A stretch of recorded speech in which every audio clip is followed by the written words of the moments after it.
Students, आज हम globe पर भारत की स्थिति देखेंगे। ग्लोब पर भारत की स्थिति मतलब पृथ्वी पर भारत की स्थिति। मान के चलो मैंने कोई ये ग्लोब बना दिया या पृथ्वी बना दी, तो यदि इसके बीचों बीच मैं एक काल्पनिक रेखा खींचूं तो इसे कहते हैं 0 डिग्री भूमध्य रेखा। इसके ऊपर वाला हिस्सा उसे हम कहेंगे उत्तरी गोलार्ध, इसके जो नीचे वाला हिस्सा है उसे कहेंगे हम लोग दक्षिणी गोलार्ध। ये आप जानते हैं। अब देखिए, सबसे पहले बात आती है कि मैं एक ग्लोब और बनाऊंगा और इस ग्लोब पर बीचों बीच रेखा खींचूं तो इसे कहते हैं आप 0 डिग्री भूमध्य रेखा। इसके ऊपर एक रेखा और है जिसका नाम है 23.5 डिग्री कर्क रेखा। इस 0 डिग्री के दक्षिण में चलेंगे तो यहां एक रेखा है जिसका नाम है 23.5 डिग्री मकर रेखा। ठीक, तो देखो बात क्या आती है कि जो कर्क रेखा है वो भारत के मध्य से होकर गुजरेगी, और भारत के मध्य से होकर गुजरेगी तो इसका मतलब यह हो गया कि भारत यहां स्थित होगा। तो सबसे पहला पॉइंट कि भारत उत्तरी गोलार्ध का देश है। दूसरी बात कि हम इन रेखाओं को अक्षांश कहते हैं और इन रेखाओं को देशांतर कहते हैं। ठीक, तो देखिए ये ग्लोब बनाया मैंने, अभी मैंने भारत के मध्य से इस प्रकार से एक रेखा खींची और इससे कहा 0 डिग्री देशांतर रेखा। आप जानते हैं कि 0 डिग्री देशांतर से मैं इधर चलूंगा तो ये आपका पूर्व और इधर की तरफ पश्चिम। ओके, तो देखिए आपको पता होगा कि 0 डिग्री देशांतर रेखा एक स्थान है जिसका नाम है लंदन। लंदन के ग्रीनविच नामक स्थान से होकर गुजरती है। लंदन के ग्रीनविच नामक स्थान से होकर गुजरती है, और आपको पता है कि भारत का समय लंदन के समय से 5.5 घंटे आगे है। तो आगे का मतलब यह हो गया कि सूर्य यहां से निकलेगा पूरब से, तो पूरब से निकलेगा तो समय किस देशों का आगे होगा? पूरब वाले देशों का समय आगे होगा। एक तो यह पॉइंट हो गया कि भारत की स्थिति यहां कहीं होगी।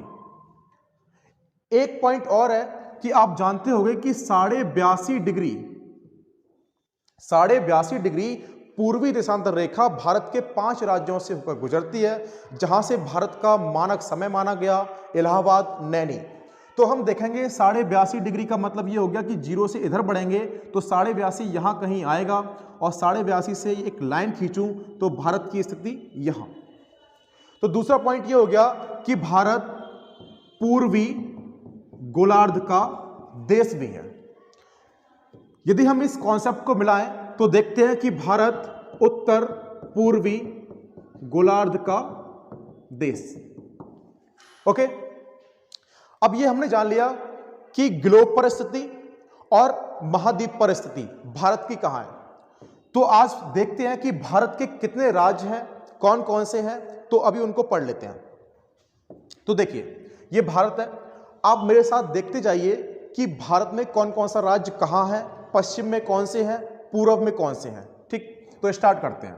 देखिए सबसे पहले बात करूं तो पश्चिम की तरफ आपका यहां पड़ता है जम्मू कश्मीर। जम्मू के नीचे आएंगे तो यहां आपका पंजाब, पंजाब से नीचे चलेंगे तो यहां आपका राजस्थान, राजस्थान से नीचे ये पूरा आपका गुजरात, गुजरात से नीचे महाराष्ट्र, महाराष्ट्र से नीचे गोवा, गोवा से नीचे कर्नाटक, कर्नाटक से नीचे केरल, कर्नाटक से नीचे केरल, केरल। अब ये तो हो गए पश्चिमी राज्य। अब बात करते हैं पूर्वी राज्य की, तो हम दक्षिण से चलेंगे तो देखिए ये जो आप देख रहे हैं ये हिस्सा, ये है आपका तमिलनाडु का। तमिल के ऊपर जाएंगे तो यहां आपका आंध्र प्रदेश, आंध्र प्रदेश से ऊपर उड़ीसा, उड़ीसा से ऊपर ये आपका पश्चिम बंगाल। ये पश्चिम बंगाल जो है, पश्चिम बंगाल की स्थिति आपकी इस प्रकार से आती है ये, ठीक। पश्चिम बंगाल से हम इधर जाएं तो ये आपका बिहार, ठीक। अब ऊपर से स्टार्ट कर लेते हैं तो देखेंगे कि यहां आपका अभी नया केंद्र शासित प्रदेश बना हुआ है जिसका नाम है लद्दाख। क्या नाम है? लद्दाख। क्लियर? तो लद्दाख के हम दक्षिण में जाएं तो यहां आपका पड़ेगा हिमाचल, हिमाचल से दक्षिण में उत्तराखंड, उत्तराखंड से दक्षिण में यूपी। ओके, यूपी से नीचे आपका एमपी, एमपी के बराबर में आपका पड़ता है झारखंड, झारखंड से नीचे पड़ता है आपका छत्तीसगढ़। और आपको पता है कि आंध्र प्रदेश से अलग होकर 2014 में एक राज्य बना जिसका नाम है तेलंगाना, ठीक। यहां पर देखिए पंजाब और यहां पे आपका पंजाब और हरियाणा है, इन दोनों की सीमा पर इसकी राजधानी चंडीगढ़ स्थित है। हरियाणा और यूपी दोनों की सीमा पर पड़ता है आपका यहां दिल्ली, मैंने डी बना दिया। ओके, तो ये भारत के आंतरिक राज्य हो गए। अभी देखते हैं पूर्वी राज्यों को, तो पूर्वी राज्य देखेंगे ये आपका पड़ेगा सिक्किम,